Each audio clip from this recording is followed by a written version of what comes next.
नवदा भक्ति की प्रत्येक भक्ति अपनी से अगली भक्ति को प्रसाद रूप में देती है। इस बात को आप बिल्कुल निसंकोच स्वीकार कीजिए। यदि श्रवणम श्रेष्ठ होगी तो कीर्तनम प्राप्त होगा, और जब कीर्तन प्राप्त होगा तो कीर्तन जब आएगा तो स्मरण भक्ति दे के जाएगा, और जब श्रवण कीर्तन स्मरण तीनों पुष्ट हो जाएंगे तब ये तीनों मिलकर के चौथी भक्ति प्रदान करेंगे जिसमें हम प्रवेश कर रहे हैं, और वो है पाद सेवनम, ठाकुर जी की सेवा।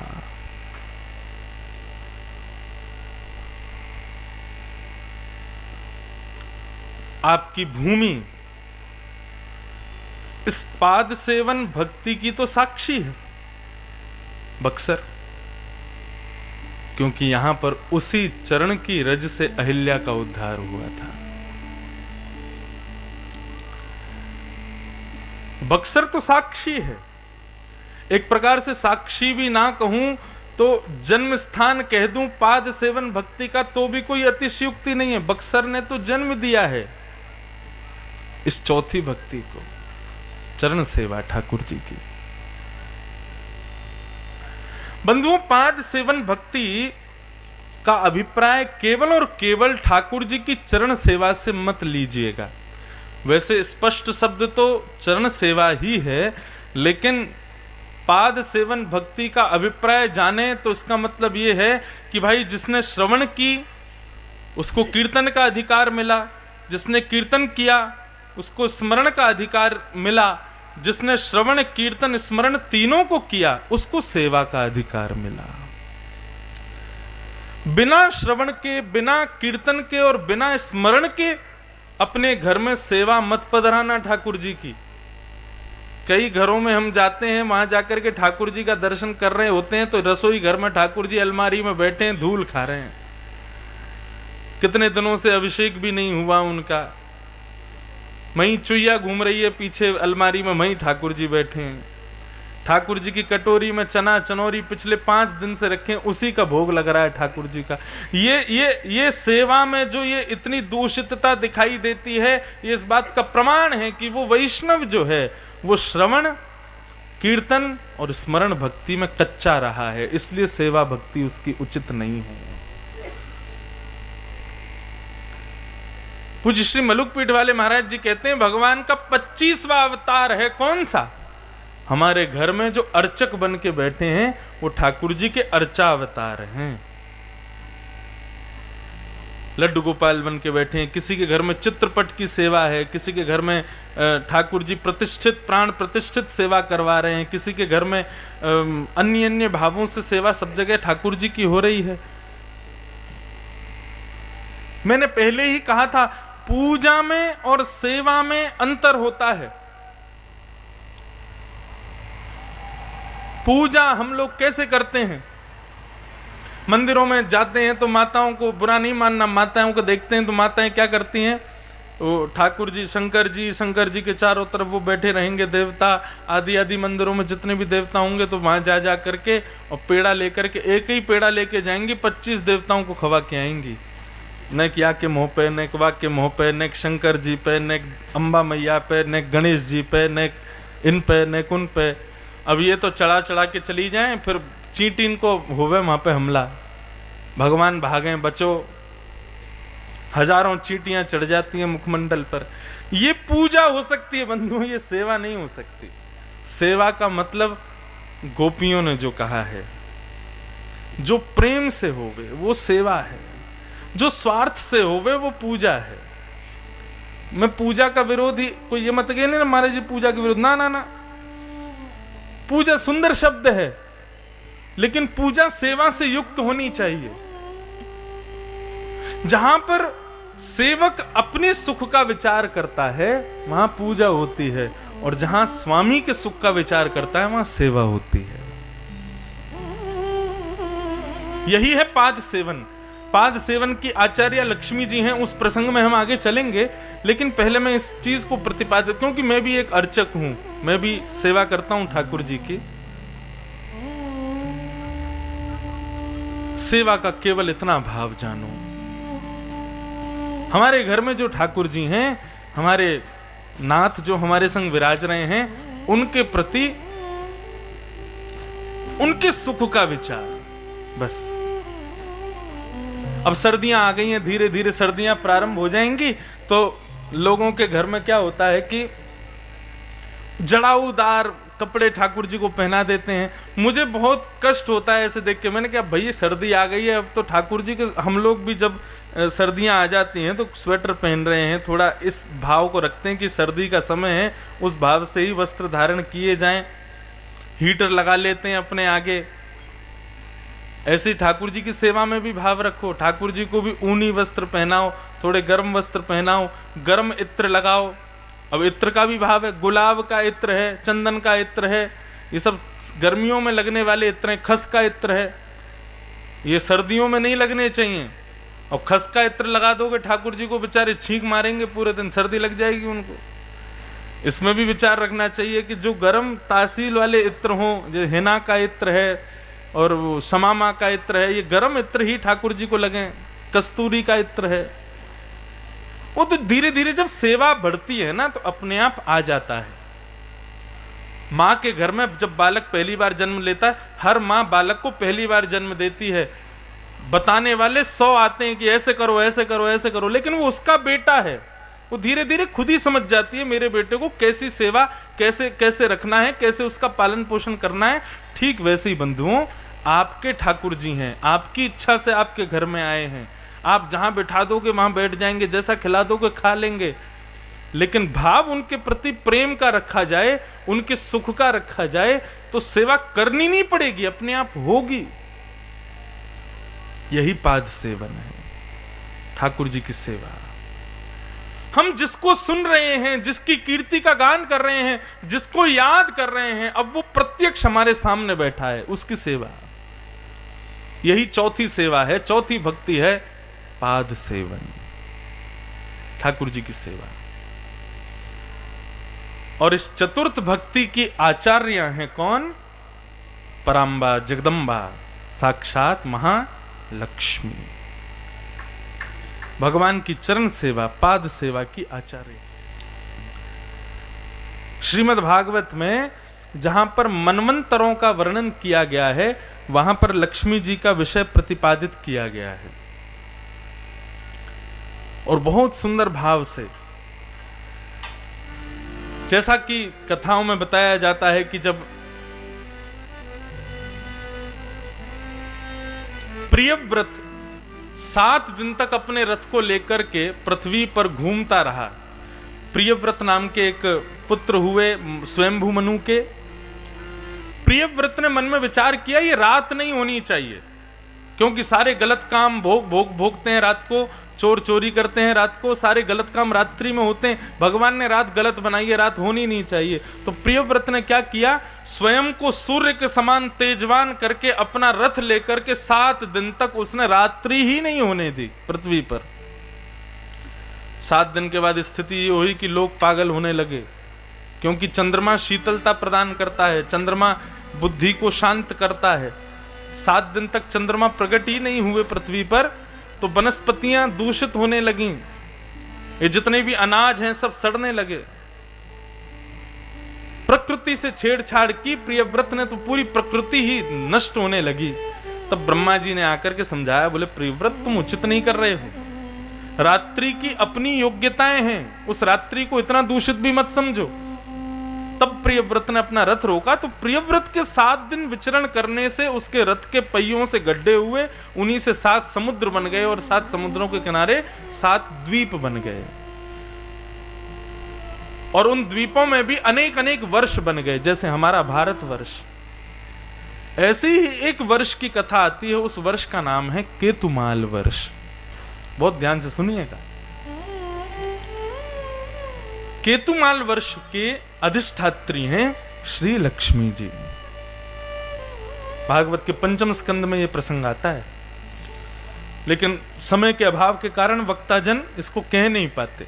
बहुत सुंदर प्रसंग है, मनवंतरों का वर्णन। तो केतुमाल वर्ष में लक्ष्मी जी जब प्रकट होती हैं, लक्ष्मी जी नाथ की प्रार्थना करते हुए विनती करती हैं कि प्रभु मैं आपकी सेवा करना चाहती हूँ। तो नारायण बोले हम आ गए, ऐसे मत आइए। बोले कैसे आमे? बोले आपकी अवतार की श्रृंखलाओं में, आपके समस्त स्वरूपों में सबसे सुंदर जो रूप हो, उस रूप को लेकर के आप आइए, तब मैं आपकी सेवा करूंगी। तो केतुमाल भगवान कामदेव स्वरूपेण लक्ष्म्या प्रिय चिकीर्षया प्रजापते दुहित प्रणौ। भगवान केतुमाल वर्ष में मदन मोहन रूप से विराजमान हुए। बोलो मदन मोहन लाल की जय। ये मदन मोहन कौन है? जब भगवान गोपियों के साथ रास विहार कर रहे थे वृंदावन में, तब कामदेव आया और कामदेव आकर के भगवान पर आक्रमण करने लगा। भगवान बोले कहां घुसे चले आ रहे हो? बोले कि सुंदर स्त्री सुंदर पुरुष का मिलन हो रहा है, भगवान मेरे बिना कैसे संभव होगा, मुझे तो आना पड़ेगा। भगवान बोले अरे अपनी दूषित दृष्टि से मत देख, सुदृष्टि से देख, ये जीवात्मा है और मैं परमात्मा हूं, कोई स्त्री पुरुष का मिलन नहीं है। कामदेव बोला अब मुझे जो दिख रहा है मैं तो वही भाव रखूंगा ना, इसलिए अब मैं तो आऊंगा। कामदेव को भगवान ने कहा ठीक है तू आके दिखा। जैसे ही कामदेव आक्रमण करने लगा रास बिहारी भगवान पर, ठाकुर जी ने अपना रूप इतना सुंदर बनाया, इतना सुंदर बनाया, इतना सुंदर बनाया कि उसको देख करके कामदेव भी मूर्छित होकर के गिर पड़ा। तब आकाश में 33 कोटि देवताओं ने भगवान का नामकरण किया। बोले काम कौन है? बोले मदन। और बोले उसको भी जिसने मोहित किया अपने रूप पर वही है श्री मदन मोहन लाल। उस मदन मोहन स्वरूप में ठाकुर जी केतुमाल वर्ष में विराजमान हुए। बंधु हमारे वृंदावन में जितने भी ठाकुर जी स्वयं प्रकट हुए हैं ना, वो वास्तव में किन्हीं ना किन्हीं के अर्चक ठाकुर जी हैं। बहुत ध्यान से सुनिएगा। मदन मोहन लाल जी आजकल तो श्री राजस्थान में विराजते हैं, लेकिन मदन मोहन जी का मंदिर वृंदावन में, प्रकट वृंदावन में हुए। ये मदन मोहन जी कहां से आए? ये लक्ष्मी के सेवित ठाकुर जी हैं। जैसे हमारे अर्चक हैं, मेरे श्रीनाथ जी हैं, ये पीछे विराज रहे हैं, ये मेरे अर्चक ठाकुर जी हैं। आपके अपने होंगे, घर में विराज रहे होंगे लड्डू गोपाल, किसी के घर में श्री रघुनाथ जी विराज रहे होंगे, किसी के घर में युगल सरकार विराज रहे होंगे। ये सब हमारे सबके ये अर्चावतार हैं। तो ऐसे ही वृंदावन में जितने भी ठाकुर जी प्रकट हुए हैं वो किसी ना किसी के अर्चा विग्रह हैं। श्री मदन मोहन जी लक्ष्मी के अर्चक अर्चावतार हैं, लक्ष्मी जी उनकी सेवा करती हैं। ऐसे ही हमारे वृंदावन के एक बड़े रसीले ठाकुर हैं श्री राधा वल्लभ लाल। प्यारे राधा वल्लभ लाल तिहारी सूरत पे बलिहार, तेरो सुंदर रूप सलोना, चितवन में जादू टोना, तू है जादूगर सरदार, तिहारी सूरत पे बलिहार। तो श्री राधा वल्लभ लाल जी किसके ठाकुर जी हैं? देवादिदेव महादेव शंकर के ठाकुर जी हैं, शिव के ठाकुर जी। उनकी कथा कैसी आती है? ये श्वेत द्वीप के ठाकुर जी हैं। जैसे हम लोग जम्बू द्वीप में रहते हैं, ऐसे एक द्वीप और है श्वेत द्वीप। उस द्वीप में शंकर जी इनकी सेवा करते हैं, श्री राधा वल्लभ लाल जी की। नारद जी को और गरुण जी को अपनी भक्ति पर बहुत अभिमान हुआ। हमसे बड़ा कोई भक्त नहीं है, हमसे बड़ा कोई वैष्णव नहीं है। एक दिन भगवान से प्रार्थना करने के लिए गए, बोले भगवान हम दोनों कहीं भ्रमण पर जाना चाहते हैं, कुछ दिन का अवकाश दे दो। भगवान बोले कहाँ जाओगे? तो अन्य अन्य नाम बताए। भगवान बोले कहीं और मत जाओ, मैं तुम्हें एक सुंदर स्थान बताता हूँ। नारद जी बोले कहाँ जाएं? बोले श्वेत द्वीप जाओ। और श्वेत द्वीप जो है ना, वो रसिक भक्तों की भूमि है। वहां पर बड़े रसिक जन रहते हैं, रसिक भक्त रहते हैं, तो वहां सब भक्तों का दर्शन करके आओ। नारद जी के गरुण जी के मन में भाव आया, बोले कि हमसे बड़े भक्त कहां होंगे दुनिया में। श्वेत द्वीप जाएंगे, श्वेत द्वीप जाकर के वहां के भक्तों को प्रवचन करके आएंगे कि भक्ति किसे कहते हैं। वहां के भक्तों का दर्शन थोड़ी करके आएंगे। भगवान मनी मन सोचने लगे, ठीक है जाओ श्वेत द्वीप पहुंचो तो सही एक बार। नारद जी और गरुण जी जैसे ही दोनों श्वेत द्वीप पहुंचे, तभी क्या देखते हैं, विशाल सुंदर स्वर्ण मंडित कंचन मंडित एक भवन है। उस भवन में त्रिभंग लली श्याम सुंदर श्री राधा वल्लभ लाल जी विराज रहे हैं और देवादिदेव महादेव शंकर भगवान उनकी अर्चना कर रहे हैं, आरती कर रहे हैं, वंदन कर रहे हैं। लाखों हजारों भक्त वृंद आगे खड़े होकर के करताल बजा करके कीर्तन कर रहे हैं, नृत्य कर रहे हैं, राधा वल्लभ लाल जी का दर्शन कर रहे हैं। इस दृश्य को देख करके श्री नारद जी बड़े प्रसन्न हुए, बोले कितने सुंदर ठाकुर जी हैं। और ऐसा स्वरूप पहली बार देखा कि जहां पर साक्षात भगवान राधा वल्लभ लाल जी विराज रहे हैं और श्री महादेव उनकी आरती कर रहे हैं। तब तक तो सब कुछ बढ़िया था, लेकिन जैसे ही राधा वल्लभ जी की आरती पूर्ण हुई, पूर्ण करके श्री महादेव ने उनको प्रणाम किया और प्रणाम करते ही श्री राधा वल्लभ लाल का जय घोष करते हुए जैसे ही पर्दा किया, दर्शन विश्राम हुए। दर्शन विश्राम होते ही जितने भी भक्तजन वहां सन्मुख खड़े थे, सन्मुख दर्शन कर रहे थे, वे सब श्री राधा वल्लभ लाल जी के वियोग में मूर्छित हो करके गिरते चले गए और मानो जैसे सबके प्राण ही निकल गए।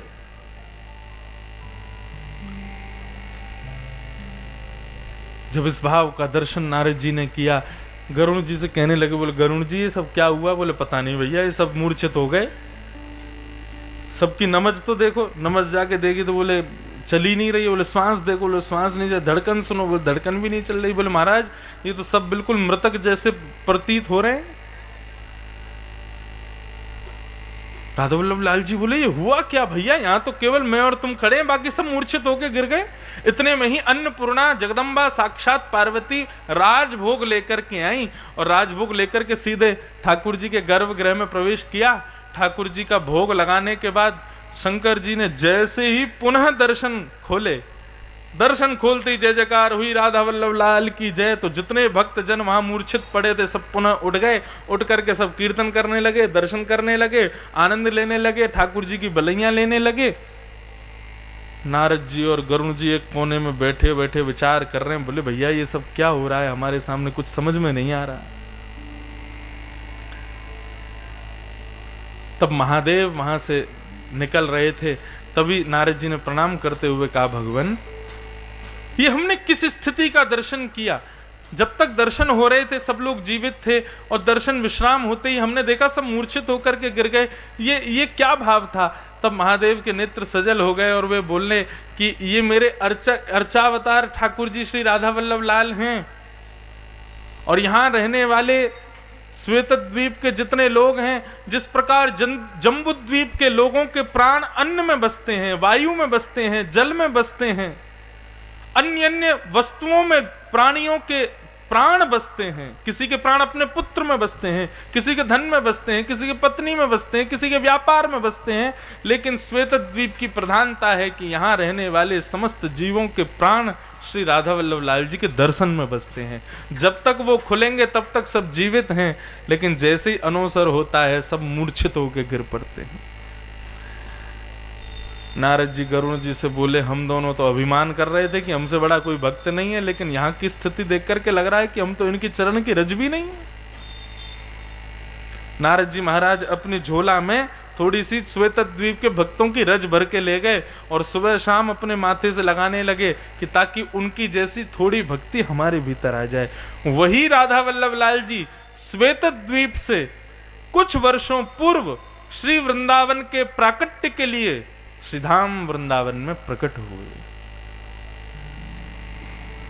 वह भी किसी के सेवक ठाकुर जी थे और किसी के क्या, स्वयं महादेव के सेवक ठाकुर जी हैं। एक आत्मदेव नाम के ब्राह्मण रहते थे ब्रज में।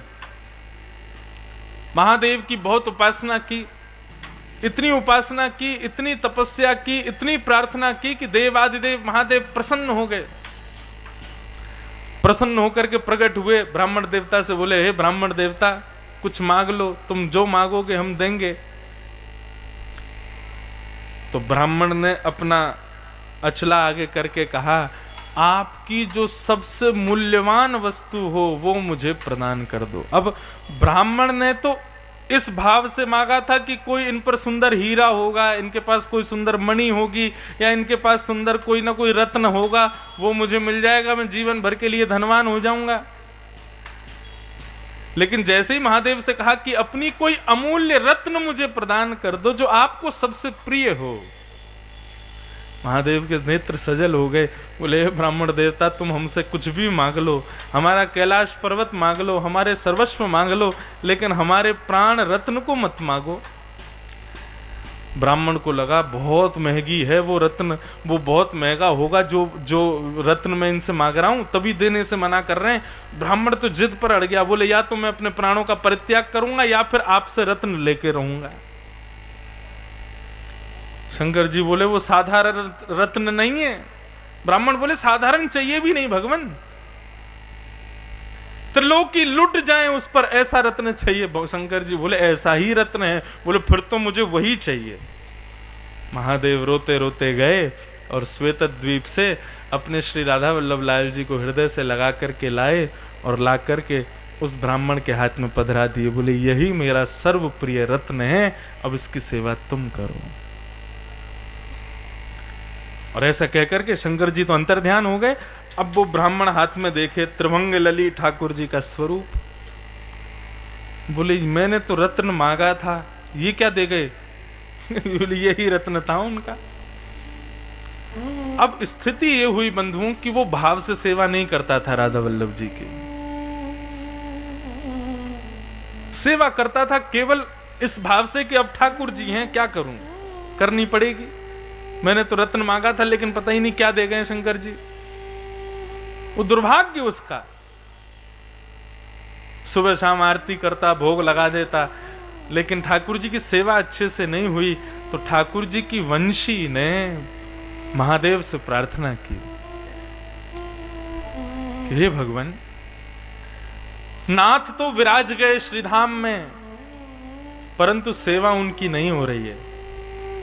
आप जा नहीं सकते सेवा के लिए और किसी को दे नहीं सकते सेवा, अपराध हो जाएगा। इसलिए आप कृपा कीजिए और मुझे ये सेवा प्रदान कीजिए। मैं जाकर के उनके स्वरूप को सुव्यवस्थित करूं।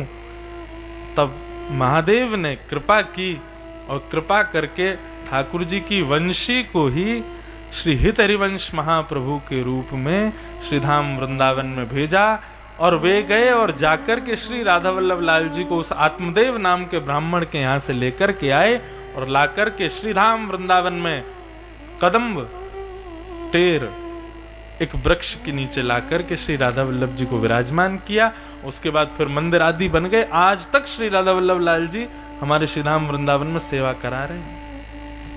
कहने का अभिप्राय, ये बिहारी जी, राधा रमण जी, राधा दामोदर जी, श्री मदन मोहन जी, श्री राधा वल्लभ लाल जी, ये कोई साधारण ठाकुर जी नहीं है। ये किन्हीं देवताओं के पूजित निज ठाकुर जी हैं जो वृंदावन में प्रकट हुए हैं। ऐसी स्वयं जगदम्बा पराम्बा लक्ष्मी के सेवक ठाकुर जी हैं श्री मदन मोहन जी। और वही मदन मोहन जी प्रकट हुए श्रीधाम वृंदावन में, जो अब राजस्थान में विराज रहे, करौली में। तो लक्ष्मी जो है ये पाद सेवन की आचार्या हैं, मतलब सेवा की सर्वोपरि।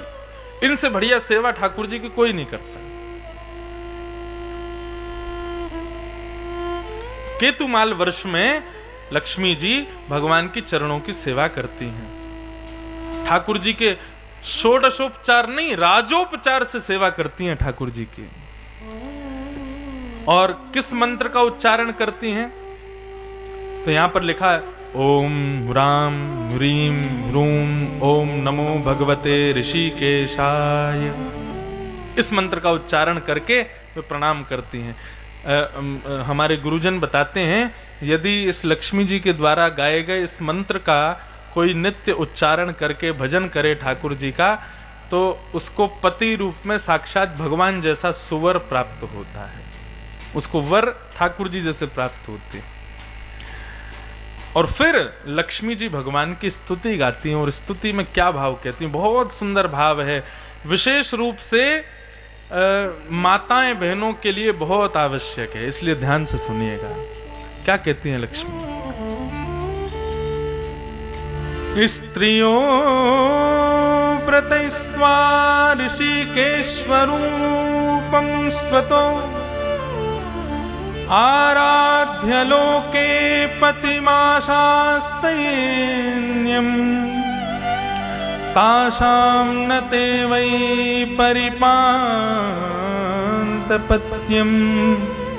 प्रियं धनायुषं व्रतो व्रतंत्रा। लक्ष्मी जी कह रही हैं, हे भगवान, बहुत सुनने योग्य बात, संसार की जितनी भी स्त्रियां हैं, अच्छा देखो यहां स्त्रियों के भाव से एक भाव पक्ष केवल माताएं बहनें ही सुने, भाई लोग नहीं सुने, ऐसा नहीं है। पहले दिन जब यहाँ कथा प्रारंभ हुई तो राजा राम बाबा जब मंच पर पधारे तो उन्होंने एक कथा सुनाई थी, और उस कथा में उन्होंने मीराबाई का एक चरित्र सुनाया कि श्री मीराबाई जब वृंदावन में विराजती थी तब श्री रूप गोस्वामी वृंदावन में विराजते थे। उनका नियम था कि वो स्त्रियों से मिलते नहीं थे, तो मीराबाई उनका दर्शन करने के लिए जब गई तो द्वारपालों ने रोक दिया, बोले हमारे गुरुजी स्त्रियों से नहीं मिलते। तो मीराबाई मुस्कुरा के बोली, इस वृंदावन में केवल एक ही पुरुष है, श्याम सुंदर, उनके अलावा भी कोई पुरुष है मुझे आज पहली बार पता चला। मतलब इसका मतलब आपके जो गुरुजी हैं रूप गोस्वामी वो पुरुष हैं, आप जाकर के एक बार और उनसे सुनिश्चित कर लीजिएगा, क्योंकि श्रीधाम वृंदावन में तो देवादिदेव महादेव भी जब आते हैं तब वह भी गोपी बनकर के आते हैं। यहां तो पुरुषत्व केवल एक का अधिकार है, वो है श्री कृष्ण का, उनके अलावा कोई वृंदावन में पुरुष नहीं है। तो एक बार सुनिश्चित कर लीजिएगा अपने गुरुजी से कि वो वास्तव में पुरुष ही हैं, क्योंकि वृंदावन में तो सब गोपी हैं। ऐसा कह के मीराबाई चली गई तो द्वारपालों ने जाकर रूप गोस्वामी को बताया, बोले कि एक कन्या आई थी दर्शन करने, क्या नाम था? बोले मीराबाई। बोले हाँ नाम तो सुना है कि बहुत गाती है, नाचती है, आनंद करती है। बोले हाँ, लेकिन भगवान हमने जब उनसे मना किया ना कि आप स्त्रियों का दर्शन नहीं करते तो वो एक बात कह के गई हैं। बोले क्या? बोले वो कह के गई कि वृंदावन में कृष्ण के अलावा भी कोई पुरुष है, ये उनको पहली बार पता चला। वे कह के गई हैं वृंदावन में तो महादेव भी गोपी बन के बैठे हैं, आपके गुरुजी पुरुष हैं, ये उनको पहली बार पता चला। मतलब वृंदावन में दो पुरुष हैं, या तो श्री कृष्ण या फिर रूप गोस्वामी। रूप गोस्वामी ने जब ये बात सुनी नेत्र खुल गए। बोले कहाँ है मीराबाई? बोले वो वहां रहती हैं, लेके चलो मुझे। बोले भगवान आपका तो नियम है स्त्रियों को ना देखने का। बोले आज ये नियम टूटेगा। और कैसे टूटेगा? बोले मीराबाई को देख के ही तोड़ूंगा, पहले मीराबाई को ही देखूंगा। गए, जाकर के श्री मीराबाई के चरणों में दंडवत प्रणाम किया और कहा कि मैं बहुत ज्ञानी हूं, मैं बहुत ध्यान करता हूं, मुझे बहुत भक्ति के भाव आते हैं, लेकिन मन में फिर भी एक ना असंतोष रहता था, मन में संतोष नहीं होता था, एक पीड़ा सी रहती थी हृदय में। परंतु आज आपके भाव ने उस पीड़ा को भी दूर कर दिया। आज मन में भाव आ गया कि नहीं, मैं भी एक गोपी हूं। तो यहां पर ये लक्ष्मी जी जो भाव कह रही हैं ये केवल स्त्रियों के लिए है। इसका मतलब क्या है कि पुरुषोत्तम तो केवल रघुनाथ जी हैं, पुरुष तो केवल श्याम सुंदर ही हैं, बाकी अलावा जितने मूछ वारे दाढ़ी वारे बैठे हो सब स्त्री हैं। बंधुओं, गोपी किसी भेष का नाम नहीं है, गोपी किसी वस्त्र का नाम नहीं है, आभूषण का नाम नहीं है, गोपी एक भाव का नाम है। गोपी शब्द की अगर परिभाषा सुनो तो गो कहते हैं इंद्रियों को, पी कहते हैं पीने को। मतलब जो अपने हाथ पैर आंख नाक कान जीव त्वचा अपनी सर्वांगीण इंद्रियों से केवल राघवेंद्र के गुणानुवादों को पीना चाहे, राघवेंद्र का स्पर्श करना चाहे, श्री कृष्णेंद्र को ही श्रवण करना चाहे, जिसकी प्रत्येक इंद्रिया केवल और केवल उन्हीं की लीला संवरण में, उन्हीं की लीला में प्रवेश करना चाहे, वही गोपी है। और यदि आप कानों से सुनना चाहते हो, आंखों से देखना चाहते हो, जीव से प्रसाद चखना चाहते हो, त्वचा से स्पर्श करना चाहते हो, पैरों से प्रदक्षिणा करते हो, तो न स्वीकार करते हुए भी आप कोई गोपी ही हो, उससे अतिरिक्त नहीं हो। बिना गोपी बने तो कृष्ण प्राप्त होंगे नहीं। और मिथिला में भी वही गोपियां ही थी जिन्होंने राघवेंद्र को अपने नेत्रों में बसाया। हमारे यहाँ के अष्टछाप के सखा हुए श्री नंददास जी, नंददास जी ने तो एक पद गा दिया और उस पद में इतनी सुंदर बात कही। क्या कह रहे हैं, बहुत भाव से सुनिएगा। श्री नंददास जी का पद है,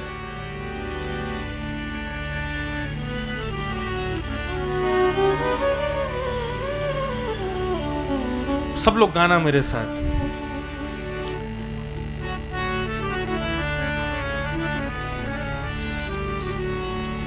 गोपी प्रेम की ध्वजा, ओ गोपी प्रेम की ध्वजा, ध्वजा गोपी प्रेम की ध्वजा, ध्वजा गोपी प्रेम की ध्वजा, ध्वजा क्यों? जिन गोपाल कियो बस अपने, जिन गोपाल कियो बस अपने, जिन गोपाल कियो बस अपने, जिन गोपाल कियो बस अपने, उर्धर श्याम भुजा, भुजा उर्धर श्याम भुजा, गोपी गोपी प्रेम की ध्वजा, ध्वजा गोपी प्रेम की ध्वजा, गोपी प्रेम की ध्वजा, ध्वजा गोपी प्रेम की ध्वजा, ध्वजा। हमारे अष्ट सखाओं की वार्ता में एक वार्ता ऐसी आती है, ठाकुर जी जब 1 वर्ष के भये थोड़ा थोड़ा चलन लगे तो मैया ठाकुर जी को जन्मदिन के उपहार के रूप में एक सुंदर कौंधनी लेके आई है। कौंधनी समझते हैं? छोटे छोटे बच्चों को कमर पे बांध देते हैं, काली काली कौंधनी, उससे ऐसे कहते हैं नाभि उतरती नहीं। और भी कई भाव है माताओं के, लेकिन इतना सुंदर भाव अष्ट छाप के सखा कहते हैं, ठाकुर जी जब 1 वर्ष के भये तो श्री यशोदा मैया ने ठाकुर जी की क्षुद्र घंटिका की कौंधनी बनवाई। क्षुद्र घंटिका मतलब छोटी छोटी घंटी लगी है वह कौंधनी में, या फिर ऐसा समझ लो छोटे छोटे नूपुर, जैसे पांव की पायल में झंकार आती है ना, ऐसे छोटे छोटे बजवे वाली वहां में घंटिकाएं लगी हैं। कोई न पूछी क्यों, बोले भैया मैया जब यमुना जल भरवे के काजे जावे तो श्याम सुंदर पीछे पल्लू पकड़ के जामे। मैया बात करती जावेगी, लाला तू आज कहाँ खावेगो, आज तू कहाँ को जावेगो, आज तू कहाँ पीवेगो, कहाँ करेगो। अब पीछे चल रहे छोटे से 1 वर्ष के ठाकुर जी, जितनी भाषा बोल पावे तोतली वाणी से उतना बोले, लेकिन इतने में ही ब्रज की गोपी कहा करें, अपनी अपनी खिड़की में पहले से ही जाके बैठ जाएं। बोले कि यशोदा यमुना जल भरवे जा रही है, पीछे पल्लू पकड़ के श्याम सुंदर जा रहे हैं।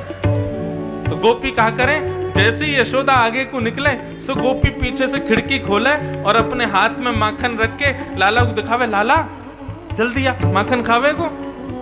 तो वह माखन को देख करके ठाकुर जी यशोदा मैया को पल्लू छोड़ दें और वह गोपी के घर में प्रवेश कर जाएं। जैसे ही घर में प्रवेश करें, गोपी जाके अपने घर के द्वार को बंद कर दे और ठाकुर जी को वहीं बैठा ले।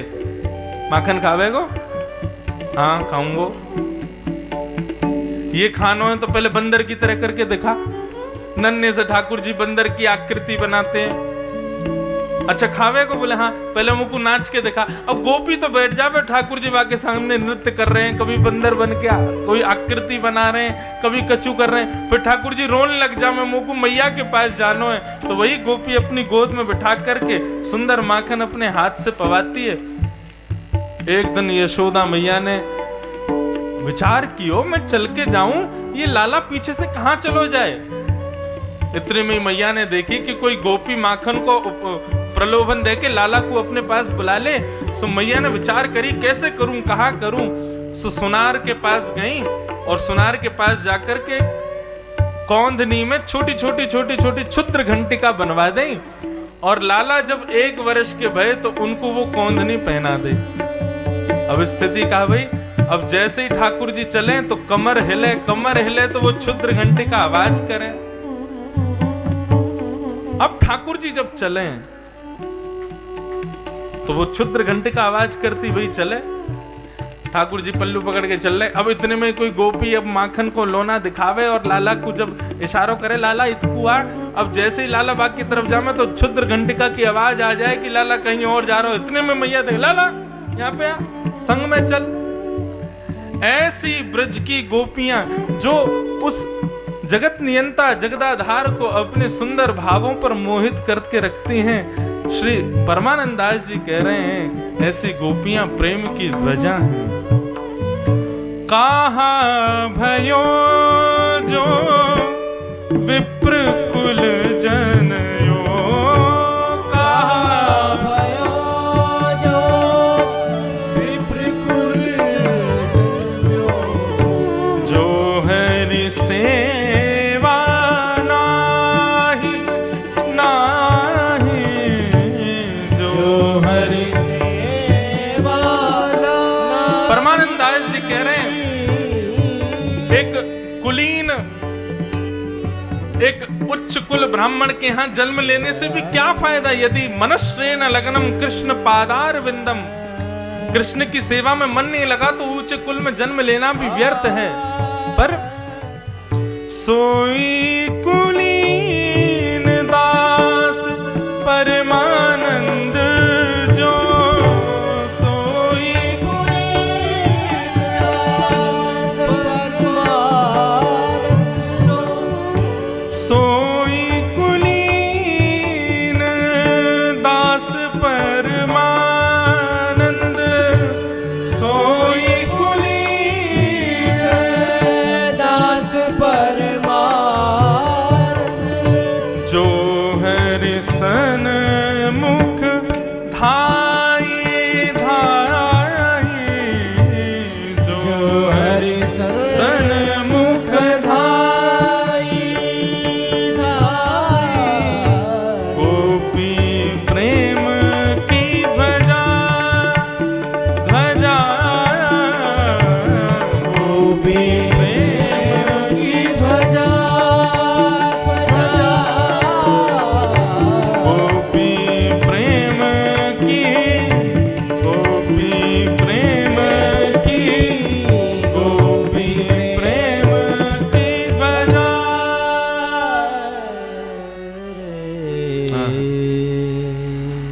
कहाँ भयो जो विप्र कुल जन्यो, जो हरि सेवा नाही, सोई कुलीन दास परमानंद, जो हरि सन्मुख धाये। शरीरम स्वरूपम तथा वा कलत्वम, रतश्चारु रुचिरम धनम मेरु तुल्यम, मनश्रेण लग्नम कृष्ण पादार विंदम, ततः किम ततः किम ततः किम ततः किम। सब बेकार है यदि ठाकुर जी की सेवा नहीं है। लक्ष्मी भगवान की उपासना करती हैं और मदन मोहन भगवान से क्या प्रार्थना कर रही हैं, बहुत ध्यान से सुनना है। लक्ष्मी जी कहती हैं कि हे भगवान, इस जगत की जितनी भी स्त्रियां हैं वो एक सुव्यवस्थित वर प्राप्ति के लिए आपकी उपासना करती हैं, चतुर्भुज नारायण की। सब आपको वंदन करती हैं, सब आपको प्रार्थना करती हैं, सब आपके चरणों में निवेदन करती हैं, व्रत उपासना करती हैं। क्यों? ताकि उनका जिससे विवाह हो वो वर कुशल हो। लक्ष्मी जी कह रही हैं परंतु भगवान इस संसार के सबसे श्रेष्ठ वर से वे अनित्य वर की प्रार्थना करती हैं। इसके लिए मुझे उन पर बड़ा अभाग्य दिखता है। लक्ष्मी जी कह रही हैं कि संसार के लोग आपसे सुंदर वर की प्राप्ति की कामना करते हैं, पर वो आपको नहीं मांगते। आपसे प्रार्थना करेंगे ऐसा सुंदर पति प्राप्त हो, खूब धनवान हो, खूब कुलीन घर हो, खूब बढ़िया हमारे सास ससुर हो, खूब बढ़िया हमारा सब कुछ हो। लेकिन मुझे हंसी आती है उन प्राणियों के ऊपर कि वो प्राणी आपसे सब कुछ अच्छा मांग रहे हैं लेकिन आपको नहीं मांगते। इसलिए भगवान आप उन प्राणियों पर कृपा करना, उन माताओं पर कृपा करना जो आपसे एक सुयोग वर तो मांग रही हैं लेकिन आपको नहीं मांग रही हैं। तो मेरी प्रार्थना यह है कि वो आपका व्रत अनुष्ठान करें, आपसे प्रार्थना करें सुयोग वर की प्राप्ति के लिए। आप उन पर दया करके कृपा कर देना कि उनके वर के अंदर अपने गुणों को बिखेर देना और बिखेर करके उस भाव से उनसे ब्याह करना। और तभी लक्ष्मी दूसरे भाव में क्या कहती हैं? मत प्राप्त जे सरुणा सुरादय सत्यप्ययंत उग्रम तपेन्द्रिये धियः ऋते भवत्पाद परायणान्नमा विन्द्यन्त्यहं तद्धदयायतोजित।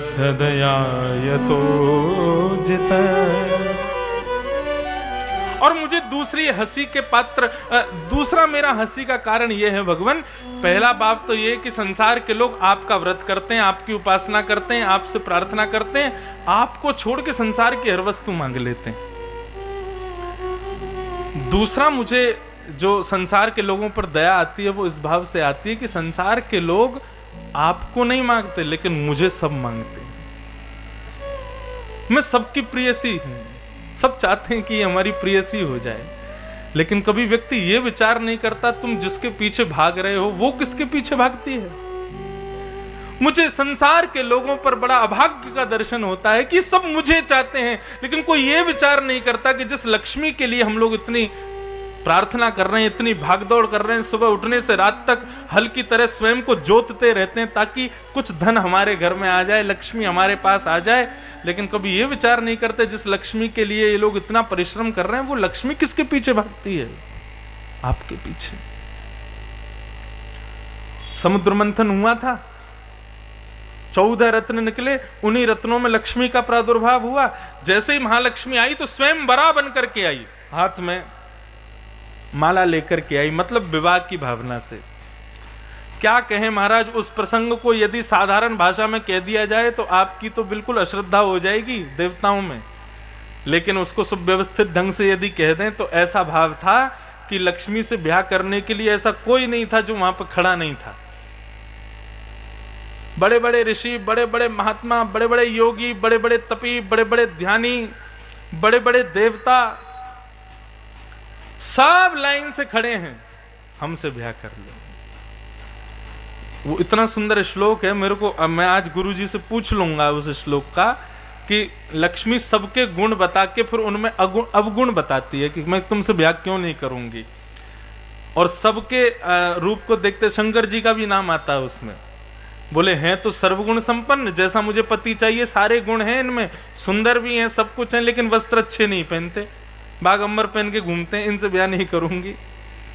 भृगु ऋषि का नाम आता है, बहुत ध्यानी है, बहुत तपस्वी हैं, बहुत ध्यान में इनकी निष्ठा है, ज्ञानी भी बहुत हैं, लेकिन क्या फायदा, क्रोध इतना भयंकर है।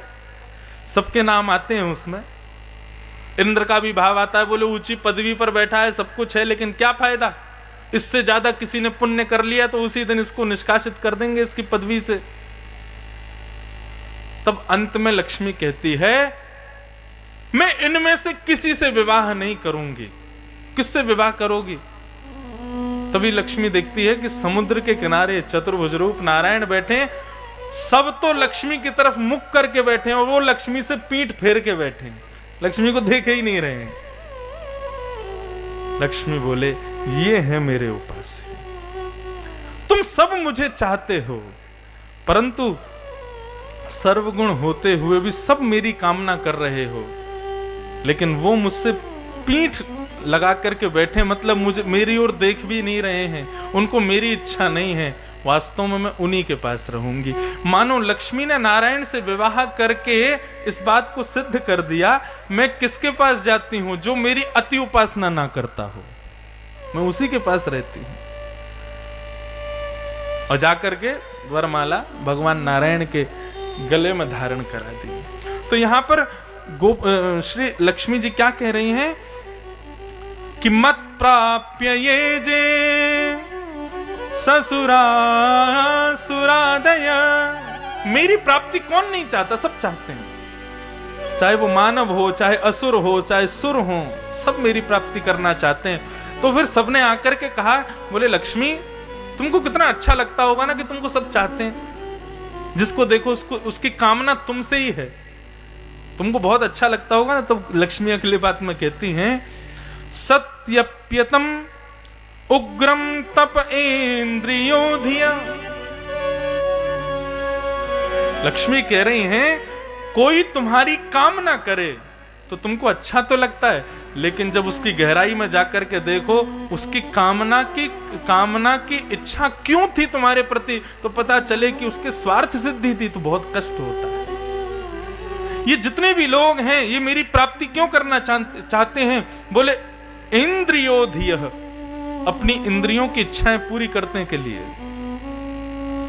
आपको पता चले कि ये व्यक्ति मुझसे बहुत प्रेम करता है, आपको भी खुशी हुई, आप भी उससे मिले, उसके आदर को, उसके आतिथ्य को आपने स्वीकार किया, उसने आपको घर बुलाया, आप उसके घर भी चले गए, अरे बहुत बड़ा प्रेमी है मेरा, आपको भोजन प्रसाद सब कुछ पवाया, अंत में आपको माला पहना करके उसने एक लिफाफा दे दिया। आपको इतनी खुशी हो गई, भैया इतना प्रेमी मेरा, इतना प्रेम करता है, इतना आतिथ्य किया, सब कुछ किया, अब लिफाफा भी दिया। जैसे ही आप उसके घर से निकले तो आपने लिफाफा खोल करके देखा, उसमें एक पर्चा लिखा था, उसमें लिखा था आपको मेरी मित्रता की सौगंध है, आपको मेरे प्रेम की सौगंध है, मुझे 10 लाख रुपए दे दो। कितना बुरा लगेगा। कल से इतना प्रेम कर रहा था, इतना प्रेम दिखा रहा था, इतना आतिथ्य कर रहा था, इतना सब कुछ कर रहा था, लेकिन उसके पीछे ये स्वार्थ छुपा था इसका। लक्ष्मी कहती हैं कि मैं सर्व पूज्या हूं, लेकिन सबसे ज्यादा दुखी भी मैं ही हूं। क्यों? क्योंकि हर व्यक्ति कामना मेरी करता है, लेकिन अपनी इंद्रियों की इच्छाओं की पूर्ति के लिए करता है। मेरी कामना के पीछे और कोई भाव नहीं है उसका। लक्ष्मी आएगी तो ऐसा घर बनाऊंगा, ऐसा सब करूंगा, ऐसा भाव रखूंगा, ये करूंगा। तब पूछा तो फिर तुमको प्रसन्नता कैसे होती है? भाई तुम जिसके घर में जाओगी वो तो अपना सब कुछ बनाएगा ही ना। तुम क्या चाहती हो? तुम्हारी उपासना किस भाव से हो? तब लक्ष्मी कहती है, बोले मेरी उपासना इस भाव से हो कि जब मैं किसी को प्राप्त हूं तो मुझे प्राप्त करके उसके मन में यह भाव प्रकट हो कि अब इससे अपने, ठीक है भोग की पूर्ति करे, अपनी इंद्रियों की पूर्ति भी करे, लेकिन मेरा एक अंश मेरी प्रसन्नता के लिए संतों की सेवा में, भगवत सेवा में, गौ सेवा में, ठाकुर जी की सेवा में यदि निकाल करके रख देवे तो मुझे प्रसन्नता होती है। क्योंकि लक्ष्मी कौन है? पाद सेवन की आचार्या हैं। वो आपके भोगों की पूर्ति के लिए नहीं आई हैं, हमारी इंद्रियों की पूर्ति के लिए नहीं आई हैं। वे आचार्या ही पाद सेवन की, मतलब भगवत सेवा की हैं। इसलिए पाद सेवन की आचार्या लक्ष्मी को बता करके हमारे पूर्वाचार्यों ने इस बात को प्रतिपादित किया कि भैया लक्ष्मी सेवा की आचार्या है, इसलिए लक्ष्मी प्राप्त करके जितना हो सके उसको सेवा में ही व्यय करो, अपने भोग में मत लगाओ। लक्ष्मी के व्ययकर्ता 3 प्रकार के होते हैं, उत्तम, मध्यम, अधम। बहुत ध्यान से सुनिएगा, लक्ष्मी को खर्च करने वाले 3 प्रकार के। उत्तम कौन? जो लक्ष्मी को अपनी बेटी समझता है और स्वयं उसके पिता की तरह उसको व्यय करता है। मध्यम व्यक्ति कौन? जो लक्ष्मी को अपनी मां समझता है और स्वयं उसका पुत्र बन के रहता है। और अधम व्यक्ति कौन? जो लक्ष्मी को अपनी पत्नी बनाने का प्रयास करता है और स्वयं उसको स्वामी बनने की कोशिश करता है। उत्तम व्यक्ति व्यक्ति जो होता है वो घर की लक्ष्मी को, अपने धन को पुत्री के समान मानता है। और पिता का धर्म होता है पुत्री जब तक छोटी है तब तक उसका लालन पालन करे, तब तक उसको वृद्धि, उसके वर्धापन के लिए प्रयोजन करता रहे। लेकिन जैसे ही पुत्री सुयोग हो जाए उसके लिए सुंदर वर ढूंढ के उसका ब्याह कर दे। मतलब जब तक लक्ष्मी छोटी है तब तक तो उसको पालन पोषण रखे, मतलब घर में ही रखे। लेकिन जैसे ही वो योग्य हो जाए, मतलब बढ़ जाए, घर का धन बढ़ जाए, लक्ष्मी थोड़ी बड़ी हो जाए, अब योग्य हो जाए विवाह के, तो सुंदर प्रायोजन करा करके, संत भोज करा करके, सुंदर भागवत की कथाएं करा करके, यज्ञ करा करके उस लक्ष्मी का विवाह कर देना चाहिए। और लक्ष्मी का विवाह सिवाय नारायण के किसी से नहीं होता। तो नारायण संबंधी जो भी कार्य हो उसमें लक्ष्मी को व्यय करना, ये लक्ष्मी का विवाह करना समान है। ये उत्तम व्यक्ति का लक्षण है। मध्यम व्यक्ति कौन? जो लक्ष्मी को अपनी मां मानता है और स्वयं उसका पुत्र बन के रहता है। बालक का एक स्वभाव होता है, जब तक मां उसको गोद में लेकर रहे बड़ा खुश रहेगा। बालक को नीचे बिठा दिया, अब किसी और का बालक आ जाए और उसको यदि मां उठा ले और उस बालक को दिखा करके उसको प्रेम करे, उसको हृदय से लगावे, उसको झुलावे अपनी गोद में, तो वो छोटा बालक गुस्सा हो जाता है, चिड़चिड़ा जाता है। दूसरे के बच्चे को क्यों उठाया, मुझे लो गोद में अपनी। ये बालक का स्वभाव होता है। मतलब मध्यम व्यक्ति क्या कहता है, लक्ष्मी यदि उसके घर की कहीं और व्यय होती हुई दिखाई देती है तो उसको अच्छा नहीं लगता। मेरी मां है, केवल मुझ पर कृपा करो, मेरे लिए ही रहो। ठीक है, दूसरे पर करनी है थोड़ी बहुत, चली जाओ किसी और के पास, लेकिन पूर्ण जो आपका प्रेम है उसका अधिकारी केवल मैं हूं, मुझे प्राप्त होना चाहिए। यह मध्यम व्यक्ति का लक्षण है। और अधम व्यक्ति वो लक्ष्मी को अपनी पत्नी मानता है। अपने इंद्रियों के सुख में, अपने जीव के सुख में, अपने भोग विलास में उस लक्ष्मी को इस प्रकार व्यय करता है जैसे वो उसकी दासी हो। इसलिए उत्तम व्यक्ति की गति बताई दान, मध्यम व्यक्ति की गति बताई भोग, और अधम व्यक्ति की गति बताई है नाश। उच्च कुल में जन्मा है रावण, कोई कमी नहीं है रावण के पास, विद्वान है, स्वरूपवान है, शरीरवान है, कंचन नगरी में रहता है, नवग्रह उसके चरणों में बैठे रहते हैं, कुबेर उसके यहां पानी भरते हैं। देवी देवता नारद जी महाराज वर्णन करते हैं कि जब कभी भी मैं लंका के ऊपर से निकलता था, मेरी मजाल नहीं थी कि मैं नारायण नारायण अपनी वीणा पर गा दूं, मुझे रावण रावण ही गाना पड़ता था। इतना भय था रावण का। बुद्धि की तो पूछिए ही मत, संस्कृत में थ्रू आउट संस्कृत बोलता था। भगवान शिव के दर्शन करने जाता था तो लंबी लाइन देख करके सोचता था लाइन में मुझे खड़ा होना पड़ेगा। ऐसी ऐसी स्तुतियां बना करके गाता था कि महाराज हिमालय हिलने लगता था। रावण ने एक स्तुति बनाई, यस्यास्ते ड्राट ड्राट ड्रुट ड्रुट मम लम टम टटम टम टटम टम डम शम डुडम शम डुहि डुहि चकतम भूपके भूपनालम तैलम तैलम तु तैलम खुकु कुकु कुकु ख्वांग कुख्वांग ख्वांग कुख्वांग ख्वांग ध्यायन्ते यस्य गान्ते वसति च सकलम पातुनो चंद्रचूड़। महाराज ऐसी स्तुति गाई, जितने लोग लाइन में खड़े थे पृथ्वी डामाडोल होने लगी, हिमालय हिलने लगा, इधर उधर गिर गए, ऊपर से बर्फ के गोले नीचे गिरने लगे। महादेव के नेत्र खुले, भैया क्या हुआ? रावण आया दर्शन करने। शंकर जी गए, बोले तुम मत आया करो यहाँ पे। बोले भगवान मैं आपके दर्शन किए बिना पानी भी नहीं पीता, मैं आ जाया करूंगा लंका, तू मत आया कर यहाँ पे, मैं ही आ जाऊंगा मैं तुझे दर्शन दे, तुम मत आया करो। विद्वान की विद्वत्ता की कमी नहीं थी, लेकिन कमी केवल यह थी कि लक्ष्मी को अपनी पत्नी बनाने का प्रयास किया।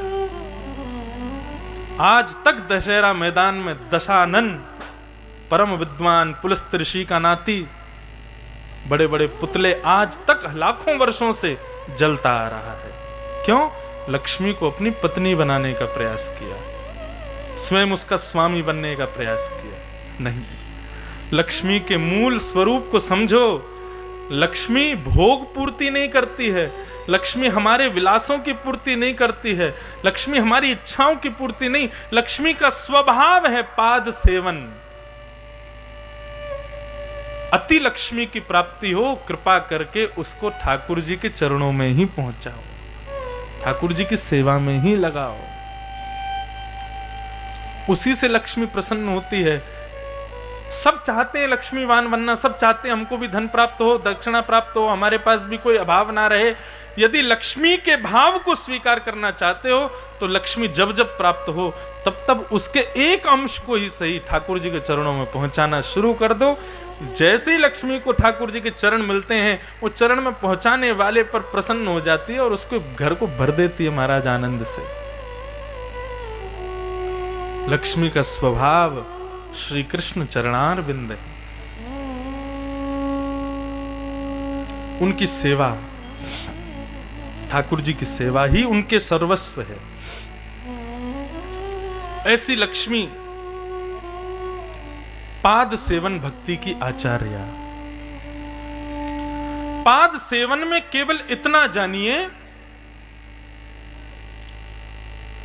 तत्सुखे सुखित्वम। जिसमें आपके ठाकुर जी सुखी हैं उसमें सुखी होने लग जाओ। अब मैं अपनी स्थिति बताऊं, अपना अनुभव कहूं, मुझे किसी वस्तु को खाने की इच्छा हो रही है तो मैं उसको अपनी इच्छा ना समझ के ऐसा भाव रखता हूं, हमारे ठाकुर जी की इच्छा हो रही है, उनको पवाओ।